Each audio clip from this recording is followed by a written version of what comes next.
রাজধানীর ধানমন্ডিতে মারিয়া নামের এক গৃহকর্মীর আত্মহত্যার খবর পাওয়া গিয়েছে। তবে নিহতের পরিবার অভিযোগ করছে হত্যা করা হয়েছে মারিয়াকে। এদিকে পুলিশ বলছে সুনির্দিষ্ট অভিযোগ ও তদন্তের ভিত্তিতে পরবর্তী আইনগত ব্যবস্থা নেওয়া হবে। নাভিদ নেওয়াজের রিপোর্টে বিস্তারিত। ধানমন্ডির ৯/এ রোডের একটি বাসায় ৩ মাস ধরে কাজ করছিল ১১ বছর বয়সী মারিয়া। শনিবার দুপুরে গৃহকর্ত্রী নাসরিন সুলতানা মারিয়াকে বাসায় একা রেখে বাজারে যান। ফিরে এসে ফ্যানের সাথে মারিয়ার ঝুলন্ত দেহ দেখতে পান তিনি। পরে ঢাকা মেডিকেল কলেজ হাসপাতালে নিয়ে গেলে ডাক্তার তাকে মৃত ঘোষণা করেন।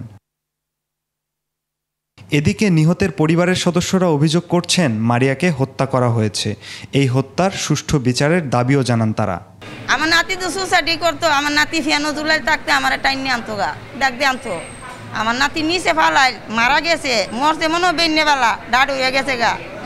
আমার গিয়ে 2:30 বাজে আমার ডাকিয়ে গিয়ে আনে। 11 বছরের বাচ্চারা এনে মারিয়েছে বাসাত কাজের কথা দিয়ে। আমি সুস্থ একটা বিচার চাই, আমার বিচারটা যেতে হয়।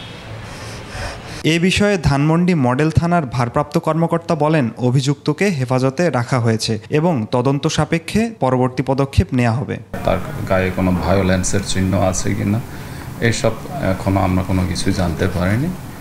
এই বিষয়টা এখনো তদন্তাধীন আছে আর কি। ওই মহিলাকে আমাদের হেফাজতে নিয়ে আসছে আপাতত, কারণ এই ঘটনার পরে ওইখানে ওই যে মেয়েটা, যেটা শুনছি মেয়েটা ওই রায়ের বাজার কোনো এক বস্তিতে থাকে।